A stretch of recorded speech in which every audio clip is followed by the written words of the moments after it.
ഇന്ന് നമ്മൾ നോക്കുന്നത് ക്രോപ്പും സ്ലൈസും ആണ്. ക്രോപ്പ് ഇമേജ് എഡിറ്റ് ചെയ്തിട്ടുള്ള ഫോണിൽ സിമ്പിളായിട്ട് ക്രോപ്പ് ചെയ്തിട്ടുള്ള എല്ലാവരും തന്നെ കണ്ടിട്ടുണ്ടാവും. ഫോട്ടോഷോപ്പിൽ വരുമ്പോൾ ക്രോപ്പിന് കുറച്ച് പ്രത്യേകതകളുണ്ട്, കുറച്ച് എക്സ്ട്രാ ഓപ്ഷൻസ് ഉണ്ട്. സ്ലൈസ് വേറൊരു ഓപ്ഷനാണ്, അത് രണ്ടും നമുക്കൊന്ന് നോക്കാം. ക്രോപ്പ് നമ്മൾ ഫോണിൽ ഉപയോഗിച്ചിട്ടുള്ള എല്ലാവർക്കും അറിയാം. ക്രോപ്പ് നമ്മുടെ ഇമേജിൽ ഏതെങ്കിലും ആവശ്യമില്ലാത്ത ഭാഗങ്ങളുണ്ടെങ്കിൽ അതിനൊക്കെ ചെറുതാക്കി ഇമേജിൽ ആവശ്യമുള്ള ഭാഗം മാത്രമായിട്ട് കട്ട് ചെയ്തെടുക്കാനൊക്കെ നമ്മൾ ക്രോപ്പ് ഉപയോഗിക്കും. ഫോട്ടോഷോപ്പിൽ അത് തന്നെയാണ് ഇതിൻ്റെ ഏകദേശം പർപ്പസ്. ഇതിപ്പോൾ ഞാൻ വലിക്കുമ്പോൾ ഈ ഒരു റേഷ്യോ കീപ്പ് ചെയ്തിട്ട് തന്നെ വരുന്നത് എന്തുകൊണ്ടാണെന്ന് വെച്ചാൽ ഇതിൻ്റെ ഓപ്ഷൻസ് ബാറിൽ അതിൻ്റെ അളവുകൾ സെറ്റായി കിടക്കുന്നുണ്ട്. അപ്പോൾ അളവിൻ്റെ റേഷ്യോ കീപ്പ് ചെയ്തിട്ട് തന്നെയാണ് അതിവിടെ വന്നുകൊണ്ടിരിക്കുന്നത്. അത് നമ്മൾ ക്ലിയർ കൊടുക്കുകയാണെന്നുണ്ടെങ്കിൽ അളവ് അവിടെ നിന്ന് പോയി. ഇനി നമുക്ക് ആവശ്യമുള്ള വിട്ടും ഹൈറ്റും ആയിട്ട് റേഷ്യോ ഒന്നും ഇല്ലാതെ ഇതിനെ വലിച്ച് വലുതാക്കി നമുക്ക് ഇത്രയാണ് വേണ്ടതെന്നുണ്ടെങ്കിൽ എന്ത് ചെയ്യാം, ഒരു എൻ്റർ അടിച്ച് കഴിഞ്ഞാൽ അതുപോലെ ക്രോപ്പായി കിട്ടും. അതാണ് നോർമലായിട്ട് ക്രോപ്പ് വരുന്നത്. നമുക്ക് ആവശ്യമുള്ള ഭാഗങ്ങൾ മാത്രമായിട്ട് ഇതുപോലെ ചെറുതാക്കിയൊക്കെ എടുക്കാം. ഇനി ചെറുതാക്കൽ മാത്രമല്ല, ഫോട്ടോഷോപ്പിൽ ഇതിന് വേറൊരു പ്രത്യേകതയും കൂടിയുണ്ട്. ഇത് വലുതാക്കാനും പറ്റും. ഇത് നമുക്ക് ക്യാൻവാസ് കുറച്ചും കൂടി അധികം ഏരിയ വേണം. നമ്മളിപ്പോൾ ഇൻസ്റ്റാഗ്രാമിൽ ഫോട്ടോ ഇടുമ്പോൾ ചുറ്റും വൈറ്റ് ബോർഡർ ഇടുന്ന പോലെ എന്തെങ്കിലുമൊക്കെ വേണം. അപ്പോൾ എന്ത് ചെയ്ത് പുറത്തേക്കും ക്രോപ്പ് ചെയ്യാം, ഉള്ളിലേക്ക് മാത്രമല്ല. പുറത്തേക്ക് ക്രോപ്പ് ചെയ്യുമ്പോൾ നമ്മുടെ ബാക്ക്ഗ്രൗണ്ട് കളർ അവിടെ എന്തായിരുന്നു ആ കളർ ഇവിടെ വരും. ഇവിടെ ഞാൻ പുറത്തേക്ക് ക്രോപ്പ് വലിച്ചു വെച്ചിട്ടുണ്ട്. ഇനി നമ്മളൊരു എൻ്റർ അടിച്ചാൽ മതി. അത് എക്സ്ട്രാ ക്യാൻവാസിൻ്റെ ഏരിയ ക്രിയേറ്റ് ആവും. ഇമേജിൻ്റെ സൈസ് റെസൊല്യൂഷനൊക്കെ എക്സ്ട്രാ സ്ട്രെച്ചായി വലുതായി വന്നുകൊണ്ടിരിക്കും. അങ്ങനെ നമുക്ക് ഉള്ളിലേക്കും പുറത്തേക്കും ഫോട്ടോഷോപ്പിൽ ക്രോപ്പ് ചെയ്യാം, ഉള്ളിലേക്ക് മാത്രമായിട്ടല്ല. ഇനി ഈ ക്രോപ്പിൻ്റെ മുകളിലുള്ള ഓപ്ഷൻസ് എന്തൊക്കെയാണുള്ളതെന്ന് വെച്ച് കഴിഞ്ഞാൽ നമുക്ക് വിഡ്ത്ത് ഹൈറ്റ് റെസൊല്യൂഷൻ ഇങ്ങനെ ഒരു ഓപ്ഷൻ ഉണ്ട്, റേഷ്യോ ഉണ്ട്. ഈ റേഷ്യോ ഇവിടെ കുറച്ചെണ്ണം സെറ്റ് ചെയ്ത് വെച്ചേക്കണത് നമുക്ക് കാണാൻ പറ്റും. ഈ ഒറിജിനൽ റേഷ്യോ മുതൽ 16:9 വരെയുള്ള റേഷ്യോസും നമുക്കിവിടെ കുറച്ചെണ്ണം സെറ്റ് ചെയ്ത് വെച്ചിട്ടുണ്ടാവും. ഇതൊക്കെ എന്താണെന്ന് വെച്ചാൽ ഒറിജിനൽ റേഷ്യോ എന്ന് വെച്ച് കഴിഞ്ഞാൽ ഇമേജിൻ്റെ ഒറിജിനൽ നമ്മൾ ഓപ്പൺ ചെയ്തപ്പോൾ വിഡ്ത്തും ഹൈറ്റും തമ്മിലുള്ള ആ റേഷ്യോസ് വെച്ചിട്ട് തന്നെ ഇമേജ് ഓപ്പൺ ചെയ്തപ്പോൾ എത്ര വീതിക്ക് എത്ര ഹൈറ്റ് എന്നുള്ള റേഷ്യോ ഉണ്ടായിരുന്നു അതേ റേഷ്യോ വെച്ചിട്ട് തന്നെ ക്രോപ്പ് ആവാനാണ് ഈ ഒറിജിനൽ റേഷ്യോ ഉപയോഗിക്കുന്നത്. സ്ക്വയർ ആയിട്ട് നമുക്ക് വേണമെന്ന് വെച്ചാൽ 1:1. എല്ലാവർക്കും നമുക്കറിയാവുന്ന പോലെ വിഡ്ത്ത് 1 ഹൈറ്റ് 1 വന്നു കഴിഞ്ഞാൽ അത് സ്ക്വയർ ആണ്. വിഡ്ത്ത് 2 ഹൈറ്റ് 2 ആയാലും അപ്പോൾ സ്ക്വയർ ആണ്. അങ്ങനെയുള്ള റേഷ്യോസ് ആണ് ഇവിടെ കിടക്കുന്നത്. അതുപോലെ കുറച്ച് അളവുകൾ ഇവിടെ കാണും, ഇത്ര പിക്സൽ സൈസിൽ. അങ്ങനെ സൈസുകൾ സെറ്റ് ചെയ്ത് വെച്ചിട്ടുള്ള കുറച്ച് ക്രോപ്പുകൾ നമുക്കിവിടെ കാണാം. അളവ് നമ്മൾ സെലക്ട് ചെയ്യാന്ന് വെച്ച് കഴിഞ്ഞാൽ ഓട്ടോമാറ്റിക് ഈ അളവ് ഇവിടെ ഫില്ലായി വരും. ഇനി നമ്മൾ ക്രോപ്പിൻ്റെ ഫ്രെയിം എടുക്കുമ്പോൾ ഈ അളവിൻ്റെ റേഷ്യോ കീപ്പ് ചെയ്തിട്ട് തന്നെയാണ് ഇത് വരാം. നമ്മളൊരു എൻ്റർ അടിച്ച് കഴിഞ്ഞ് കഴിഞ്ഞാൽ പിന്നെ നമ്മൾ നോക്കുമ്പോൾ ഇവിടെ വന്നിട്ടുണ്ടായിരുന്ന 1366, 768 ആ പിക്സൽ സൈസ് തന്നെയായിരിക്കും ഈ ഇമേജിന് പിന്നെ ഉള്ളത്. അതിന് മുമ്പ് വരുന്ന റേഷ്യോ അളവിൻ്റെ ആയിരിക്കില്ല. നമ്മൾ ഈ ഫ്രെയിം വരയ്ക്കുമ്പോൾ അത് റേഷ്യോ മാത്രമാണ്. നമുക്ക് ഈ പിക്ചറിൻ്റെ എത്ര ഭാഗം അതിൻ്റെ ഉള്ളിലേക്ക് കൊള്ളിക്കണം അത്രയും ഭാഗം നമുക്ക് അതിൻ്റെ ഉള്ളിൽ കൊള്ളിക്കാം. എന്നിട്ട് നമ്മൾ എൻ്റർ അടിച്ച് ക്രോപ്പ് ചെയ്ത് കഴിയുമ്പോൾ മാത്രമാണ് ആ അളവ് അവിടെ ഫിക്സ് ആവണേ. ഇപ്പോൾ ക്രോപ്പ് ആയി കഴിഞ്ഞു. ഇപ്പോൾ നോക്കിക്കഴിഞ്ഞ് കഴിഞ്ഞാൽ മുകളിൽ കണ്ടായിരുന്ന അളവായിരിക്കും ഇമേജിൻ്റെ ഇതിന്.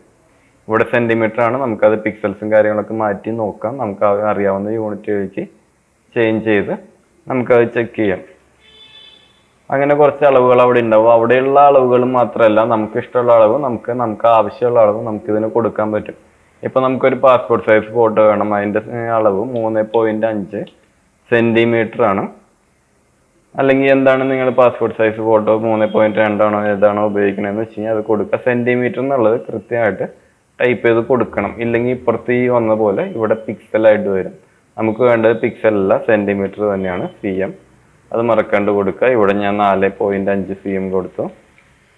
ഇനി ഇതിന് എത്ര റെസൊല്യൂഷൻ വേണമെന്നുള്ളത് കൊടുക്കുക. നോർമലായിട്ട് നമ്മൾ പ്രിൻറ്റിങ്ങിന് ഉപയോഗിക്കുന്ന എല്ലാ കാര്യങ്ങൾക്കും 300 റെസൊല്യൂഷനാണ് കൊടുക്കാറ്. അത് കൊടുത്തു എൻ്റർ അടിച്ചു. ഇനി ഞാനിവിടെ ക്രോപ്പ് വരയ്ക്കുമ്പോൾ അത് വരുന്നതിന് ഒരു വിഡ്ത്തും ഹൈറ്റും തമ്മിലുള്ള ഒരു റേഷ്യോ ഉണ്ടാവും. വിഡ്ത്ത് മാത്രം വെറുതെ കൂടില്ല, രണ്ടും ഒരുമിച്ചാണ് അഡ്ജസ്റ്റ് ആയി വരിക. അപ്പോൾ ഇത്രയും ഭാഗം ഞാൻ എൻ്റെ പാസ്പോർട്ട് സൈസ് ഫോട്ടോയിൽ വേണമെന്ന് കൊള്ളിച്ചു. ഇതിന് വീതി മാത്രമായിട്ട് കൂട്ടാൻ പറ്റില്ല. വീതി കൂട്ടാൻ നോക്കി കഴിഞ്ഞാൽ അതിൻ്റെ ഹൈറ്റും കൂടും. ആ അളവിൻ്റെ റേഷ്യോയിലാണ് അതിപ്പോൾ വന്നുകൊണ്ടിരിക്കുക. ഇനി നമ്മളൊരു എൻ്റർ അടിച്ച് കഴിഞ്ഞാൽ ആ അളവിക്ക് ഇത് ക്രോപ്പായിട്ടുണ്ടാവും. നമ്മൾ മെനു ബാറിൽ ഇമേജ് സൈസ് ചെക്ക് ചെയ്യാന്ന് വെച്ച് കഴിഞ്ഞാൽ സെൻറ്റിമീറ്റർ നോക്കുമ്പോൾ 3.5, 4.5, 300 റെസൊല്യൂഷൻ നമ്മൾ കൊടുത്ത അളവുകൾ അതിന് കൃത്യമായിട്ട് അപ്ലൈ ആയിട്ടുണ്ടാവും. അതാണ് ക്രോപ്പിൽ വരുന്നത്. ഇനിയിപ്പോൾ നമുക്ക് സ്ക്വയറിലേക്ക് ആക്കണം, അല്ലെങ്കിൽ വേറെ എന്തെങ്കിലും റേഷ്യോയിലേക്ക് ആക്കണം. നോർമലായിട്ടുള്ള നമ്മുടെ സ്ക്രീനിൻ്റെ മോണിറ്ററുകളുടെ റേഷ്യോ 16:9 അത് കൊടുക്കണം. ഇവിടെ എന്ത് ചെയ്യാം, വിഡ്ത്ത് ഹൈറ്റ് റെസൊല്യൂഷൻ എന്നുള്ളത് മാറ്റിയിട്ട് റേഷ്യോ കൊടുത്തു കഴിഞ്ഞാൽ 16:9 അങ്ങനെ നമുക്ക് കൊടുക്കാം. ഇതിൻ്റെ സൈസ് എന്ന് വെച്ച് കഴിഞ്ഞാൽ നമ്മൾ ഈ ക്രോപ്പ് ചെയ്ത ഏരിയയിൽ എത്ര പിക്സൽസ് ഉണ്ടായിരുന്നോ ആ സൈസ് തന്നെയാണ് വരുള്ളൂ. ഇവിടെ എത്ര സൈസ് ഉണ്ടായിരുന്നോ അതാണ് വരുള്ളൂ. അല്ലാതെ നമ്മൾ പുതിയ സൈസ് ഒന്നും കൊടുക്കണില്ല. ഇത് റേഷ്യോ മാത്രമാണ് നമ്മൾ കൊടുത്തിട്ടുള്ളൂ. ഇവിടെ ഉണ്ടായിരുന്ന സൈസ് തന്നെ ഇപ്പോൾ ഈ ക്രോപ്പിൻ്റെ ഉള്ളിൽ കാണുന്നത് എത്ര സൈസ് ഉണ്ട് അത് തന്നെയാണ് കിട്ടുക. എക്സ്ട്രാ സൈസ് കുറയോ കൂടോ ഒന്നുമില്ല. അങ്ങനെ രണ്ട് ഓപ്ഷൻസ് നമുക്ക് അതിൽ കൊടുക്കാം. പിന്നെ അതിൻ്റെ ഇപ്പുറത്തുള്ള ഓപ്ഷൻ സ്ട്രൈറ്റൻ ഉണ്ട്. അത് നമ്മൾ ചെരിഞ്ഞിട്ടുള്ള ഫോട്ടോസ് ഉണ്ടെന്ന് വെച്ച് കഴിഞ്ഞാൽ സ്ട്രൈറ്റൻ ഉപയോഗിച്ചിട്ട് നമുക്കതിനെ നേരെയാക്കാൻ പറ്റും. സ്ട്രൈറ്റൻ്റെ ഓപ്ഷൻ എങ്ങനെ ഉപയോഗിക്കാമെന്ന് വെച്ച് കഴിഞ്ഞാൽ നമ്മൾ ക്രോപ്പ് ടൂൾ എടുത്തു കഴിഞ്ഞാൽ അതിലിവിടെ സ്ട്രൈറ്റൻ എന്നുള്ള ഈ ഓപ്ഷൻ നമ്മൾ സെലക്ട് ചെയ്യുക. എന്നിട്ട് നമ്മൾ എന്ത് ചെയ്യാം, ഈ ഇമേജ് ഇപ്പോൾ ചെറുതായിട്ട് ഞാനൊന്ന് ചരിച്ചിട്ടുണ്ട്. ഇത് എങ്ങനെയായിരുന്നു ഇതിൻ്റെ ആംഗിൾ എന്നുള്ളത് നമുക്കൊന്ന്, ഈ ആംഗിളാണ് അതിന് സ്ട്രെയിറ്റ് ആയിട്ടുള്ളതെന്ന് വെച്ച് കഴിഞ്ഞാൽ അങ്ങനെ ഒന്ന് നമ്മൾ സ്ട്രെയിറ്റ് ലൈൻ ഒന്ന് വരച്ച് കാണിച്ചു കൊടുക്കുക. അപ്പോൾ ഓട്ടോമാറ്റിക്കലി ക്രോപ്പിൻ്റെ ഒരു ഫ്രെയിം കാണിക്കും. അതിൽ എത്ര ഭാഗം അതിൻ്റെ ഉള്ളിൽ കൊള്ളിക്കാൻ പറ്റും അത്ര ഭാഗം കാണിക്കും. അത് നമുക്ക് സ്ട്രെയിറ്റ് ആയിട്ടുള്ള ഇമേജ് ആയിരിക്കും കിട്ടണത്. അതാണ് സ്ട്രെയിറ്റൻ വരുന്നത്. നമുക്ക് സ്ട്രെയിറ്റ് ആയി കിട്ടും. പക്ഷെ അത് എന്തുണ്ടാവും, അതിൻ്റെ കുറേ ഭാഗങ്ങൾ ക്രോപ്പായി പുറത്ത് പോകും. പക്ഷെ നമുക്ക് വൈഡ് ആയിട്ടുള്ള ഒരു ഇമേജ് ആയിരുന്നു. അതിൻ്റെ ഉള്ളിൽ കുറച്ച് ഭാഗമൊന്നും പോയാൽ കുഴപ്പമില്ല, ഇമേജ് സ്ട്രെയിറ്റ് ആയി കിട്ടിയാൽ മതി എന്ന് വെച്ച് കഴിഞ്ഞാൽ ജസ്റ്റ് ഈ നമ്മളൊരു തല മുതൽ മറ്റേ തല വരെ എങ്ങനെയായിരുന്നു അതിൻ്റെ സ്ട്രെയിറ്റ് ലൈൻ വരേണ്ടത് എന്നുള്ള ഒരു ആംഗിള് ഇവിടെ ഇങ്ങനെ വരച്ച് കാണിച്ചു കൊടുത്തിട്ട് ജസ്റ്റ് എൻ്റർ അടിച്ച് കഴിഞ്ഞാൽ ഓട്ടോമാറ്റിക്കലി നമുക്ക് സ്ട്രെയിറ്റ് ആയിട്ടുള്ള ഒരു ഇമേജ് കിട്ടും. അതിന് വേണ്ടിയിട്ടാണ് ക്രോപ്പിൽ നമ്മൾ സ്ട്രെയിറ്റൻ ഉപയോഗിക്കുന്നത്. പിന്നെ ഇവിടെ പേഴ്സ്പെക്റ്റീവ് ക്രോപ്പ് ടൂൾ ഉള്ളത്. പേഴ്സ്പെക്റ്റീവ് ക്രോപ്പ് നമ്മളെങ്ങനെ ഉപയോഗിക്കാമെന്ന് വെച്ച് കഴിഞ്ഞാൽ, ഇപ്പോൾ ഈ ടി വിയുടെ ഉള്ളിൽ കാണുന്ന വാൾപേപ്പർ അല്ലെങ്കിൽ ടി വി സ്ട്രെയിറ്റ് അല്ല, നമുക്ക് അതിൻ്റെ ഉള്ളിലുള്ള ഭാഗം ക്രോപ്പ് ചെയ്തെടുക്കണം. അത് കറക്റ്റായിട്ട് നമുക്ക് റെക്റ്റാങ്കിളിൽ തന്നെ കിട്ടണം. അപ്പോൾ നമുക്ക് എന്ത് ചെയ്യാം, ഓരോ പോയിന്റും ക്ലിക്ക് ചെയ്ത് 4 പോയിന്റുകൾ, ചതുരത്തിനുള്ള 4 പോയിന്റുകൾ മാത്രം നമുക്ക് കൊടുക്കാം. 4 പോയിന്റുകളാണ് കൊടുക്കാൻ പറ്റുള്ളൂ. എന്നിട്ട് നമുക്കത് എന്ത് ചെയ്യാം, ഒരു എൻ്റർ അടിച്ച് കഴിഞ്ഞാൽ ഇതിൻ്റെ ഉള്ളിലുണ്ടായിരുന്ന നമ്മൾ ആ സെലക്ട് ചെയ്ത ഭാഗം ചതുരത്തിൽ ക്രോപ്പായി കിട്ടും, അല്ലെങ്കിൽ റെക്റ്റാങ്കിളിൽ ക്രോപ്പായി കിട്ടും. അത് ചെരിഞ്ഞിട്ടുള്ള ആംഗിൾ ആയിരിക്കില്ല, റെക്റ്റാങ്കിൾ തന്നെയായി കിട്ടും. അത് ടി വി തന്നെ സെലക്ട് ചെയ്യണമെന്ന് വെച്ചാലും നമുക്ക് അങ്ങനെ തന്നെ ചെയ്യാം.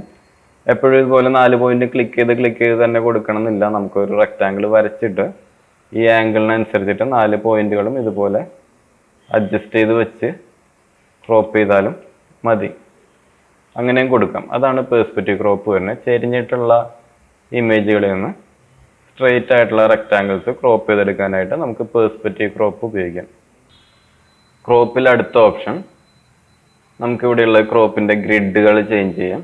ഗ്രിഡുകൾ ചേഞ്ച് ചെയ്യുമ്പോൾ എന്താ ഉണ്ടാവുകയെന്ന് വെച്ച് കഴിഞ്ഞാൽ, നമുക്കിവിടെ കുറച്ച് ഗ്രിഡുകളുടെ ടൈപ്പുകൾ ഇവിടെ കാണാം. Rule of third, grid, diagonal, rectangle, golden ratio, golden spiral, അങ്ങനെ കുറച്ച് ഓപ്ഷൻസ് കാണും.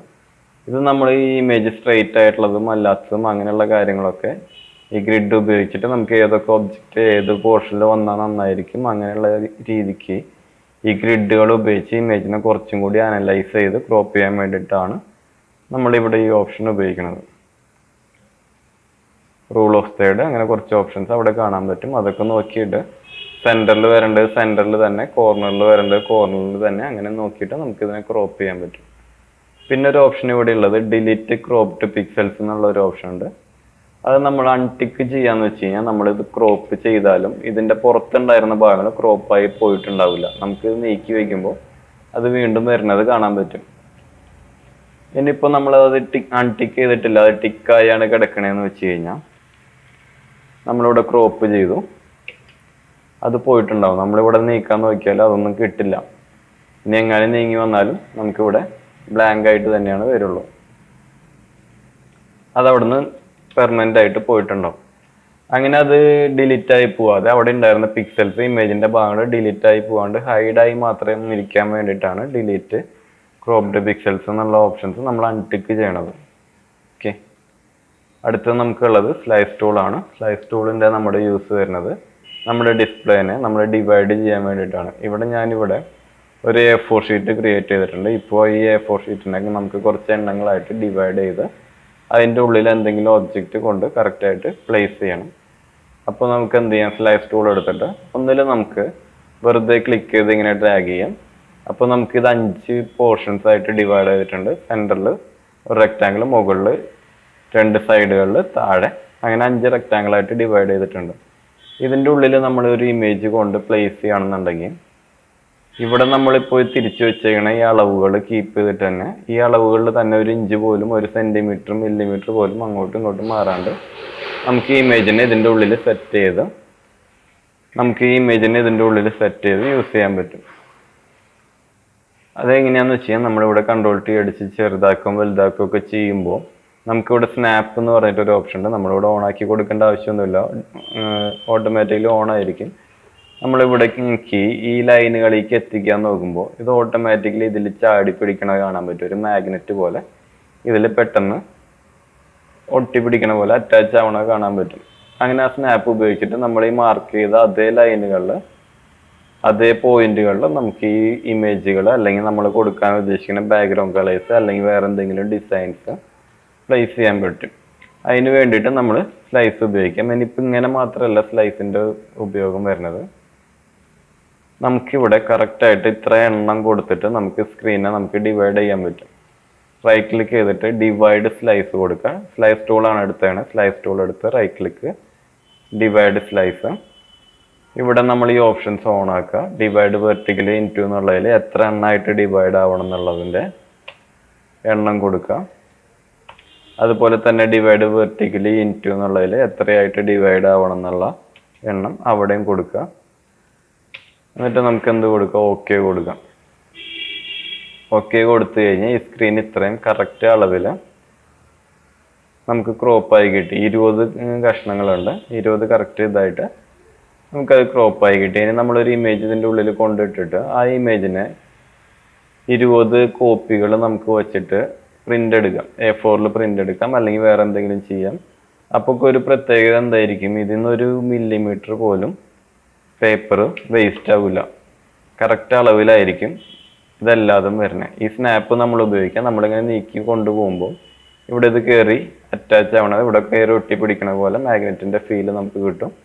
അപ്പോൾ അതവിടെ വയ്ക്കുക. ചെറുതായിട്ട് മുകളിലേക്കും താഴത്തേക്കൊക്കെ തള്ളി നോക്കുക, അത് അതിൽ തന്നെ സ്നാപ്പായി ഇരിക്കണല്ലേന്ന് നോക്കാം. അത് ഇരിക്കുന്നുണ്ടെങ്കിൽ നമ്മൾ അടുത്ത് തന്നെ എടുക്കുക. ഇപ്പോൾ ഞാൻ കോപ്പി എടുത്തത് എങ്ങനെയാണെന്ന് വെച്ചാൽ മൂവ് ടൂൾ എടുത്തിട്ട് ഓൾട്ട് പ്രസ് ചെയ്ത് പിടിച്ചിട്ട് ഒരു ഒബ്ജക്റ്റിൽ ക്ലിക്ക് ചെയ്തിട്ട് ഡ്രാഗ് ചെയ്ത് കഴിഞ്ഞാൽ അതിൻ്റെ കോപ്പി കിട്ടും. സെപ്പറേറ്റ് ലെയേഴ്സ് ആയിരിക്കണം. ഇനിയിപ്പോൾ ഇവിടെ എല്ലാതും കൂടി നമ്മൾ താഴത്തേക്ക് കോപ്പി എടുക്കുകയാണ്. ഈ 4 ഒരുമിച്ച് താഴേക്ക് കോപ്പി എടുക്കുകയാണ്. അപ്പോൾ നമുക്കിത് എന്ത് ചെയ്യാം, ഷിഫ്റ്റ് പ്രസ് ചെയ്തിട്ട് ഈ 4 ഓരോന്നോരോന്നായിട്ട് ക്ലിക്ക് ചെയ്ത് കൊടുക്കുക. ഇവിടെ നമ്മൾ ലെയർ ശ്രദ്ധിക്കാന്ന് വെച്ചാൽ 4 സെലക്ട് ആവണ കാണാൻ പറ്റും. എന്നിട്ട് ഓൾട്ട് പ്രസ് ചെയ്തിട്ട് ക്ലിക്ക് ചെയ്ത് ഡ്രാഗ് ചെയ്ത് കഴിഞ്ഞാൽ 4 ഒരുമിച്ച് താഴത്തേക്ക് കോപ്പികൾ വയ്ക്കാം. ഇങ്ങനെ 1 മില്ലിമീറ്റർ പോലും ഒട്ടും സ്പേസ് നമുക്ക് പേപ്പറിൽ വേസ്റ്റ് ചെയ്യാണ്ട് കറക്റ്റായിട്ട് കോപ്പികൾ ഫില്ല് ചെയ്ത് നമുക്ക് പ്രിൻ്റ് എടുക്കാനും അങ്ങനെയുള്ള കാര്യങ്ങൾക്കൊക്കെ നമുക്ക് സ്ലൈസ് ഉപയോഗിക്കാം. ഇനിയിപ്പോൾ നമ്മൾ ഈ സ്ലൈസ്, ഈ ലൈൻസ്, ഈ കാണുന്ന ബ്ലൂ ലൈൻസ് പ്രിന്റിൽ വരില്ല. അതിവിടെ നമുക്ക് നമ്മുടെ ഗൈഡ് ലൈന് മാത്രമാണ്. നമുക്ക് ഇത് എങ്ങനെയൊക്കെ എവിടെയൊക്കെ കൊണ്ടുവയ്ക്കണം എന്നുള്ള അളവിന് വേണ്ടി മാത്രമാണ് നമ്മളിത് ഉപയോഗിക്കുന്നത്. ഇതിന് നമുക്ക് കാണാണ്ടാവണം എന്ന് വെച്ചാൽ ഒറ്റയടിക്ക് കാണാണ്ടാവണം എന്ന് വെച്ച് കഴിഞ്ഞാൽ നമുക്ക് വ്യൂവിൽ പോയിട്ട് ഇവിടെ ഷോ ഉണ്ടാവും. ഷോയിൽ സ്ലൈസസ് അൺടിക്ക് ചെയ്ത് കൊടുത്തു കഴിഞ്ഞാൽ മാത്രം മതി. അതല്ലാതെ ഒരുമിച്ച് ഹൈഡായി പോകും. ഇനിയിപ്പോൾ വേറൊരു നെഗറ്റീവ് എന്താണെന്ന് വെച്ച് കഴിഞ്ഞാൽ നമ്മൾ ഈ സ്ലൈസ് ടൂൾ അടുത്ത ഒരു പ്രാവശ്യം എടുക്കുമ്പോൾ ഇത് വീണ്ടും ഷോ ആയി വരും. അങ്ങനെ വേറെ ഉണ്ടായത് പെർമനൻ്റ് ആയിട്ട് ഈ വർക്കിൽ നിന്ന് പോകണമെന്ന് വെച്ച് കഴിഞ്ഞാൽ നമ്മൾ സ്ലൈസ് സെലക്ട് ടൂൾ എടുക്കുക. സെലക്ട് ടൂൾ എടുത്തു കഴിഞ്ഞാൽ നമുക്കൊരു ഒരു സ്ലൈസിൻ്റെ കഷ്ണം ഇതുപോലെ സെലക്ട് ചെയ്തിട്ട് നമുക്കത് നീക്കി വയ്ക്കാനും ഡിലീറ്റ് ചെയ്യാനും എല്ലാത്തിനും പറ്റും. ഇതല്ലാതെ നമ്മൾ ഓരോന്നോരോന്നായിട്ട് സെലക്ട് ചെയ്ത് ഡിലീറ്റ് ചെയ്യാണ് പെർമനൻ്റ് ആയിട്ട് ഈ സ്ലൈസുകൾ ഇവിടെ നിന്ന് കളയണം എന്ന് വെച്ച് കഴിഞ്ഞാൽ ചെയ്യേണ്ടത്. ഞാൻ ഇപ്പോൾ ഓരോന്നായിട്ട് ക്ലിക്ക് ചെയ്ത് കീബോർഡിൽ ഡിലീറ്റ് കൊടുത്തുകൊണ്ടിരിക്കുകയാണ്. കീബോർഡിൽ ഡിലീറ്റ് കൊടുത്താൽ മതി. എല്ലാ സ്ലൈസുകളും ഇതുപോലെ ഡിലീറ്റ് ആയിക്കൊണ്ടിരിക്കും.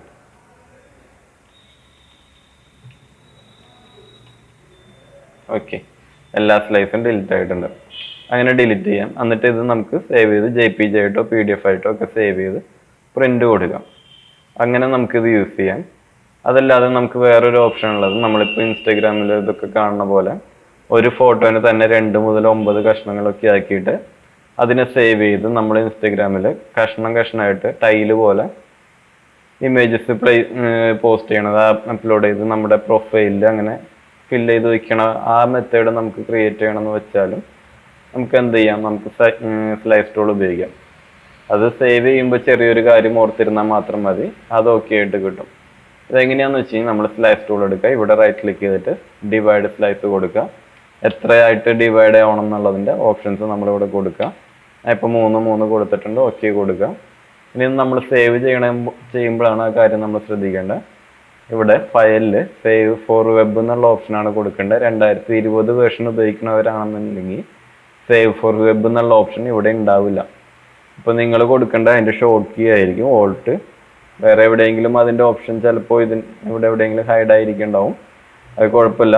അതിൻ്റെ ഷോർട്ട് കീ കൊടുക്കുക, Alt shift control S. 4 keys ഉണ്ട്, ഓൾട്ട് ഷിഫ്റ്റ് കൺട്രോൾ എസ് നമ്മൾ പ്രസ് ചെയ്യുക. അപ്പോൾ ഇങ്ങനെ ഓപ്ഷൻസ് വരും. ഇതിൽ നമ്മൾ ഇപ്പോൾ ഈ ഒരു സ്ലൈസ് മാത്രമായിട്ട് ഇവിടെ സെലക്ട് ആയിരിക്കുന്നത് കാണാൻ പറ്റും. ഇത് ഏതാണ് നമുക്ക് വേണ്ടതെന്നുള്ളത് ഇങ്ങനെ സെലക്ട് ചെയ്യാം. ഇവിടെ ഞാൻ JPG കൊടുക്കുകയാണ്. JPG കൊടുത്തിട്ട് സേവ് കൊടുക്കുകയാണ്. സേവ് കൊടുക്കുമ്പോൾ ഒരു ഫോൾഡർ ചോദിക്കും.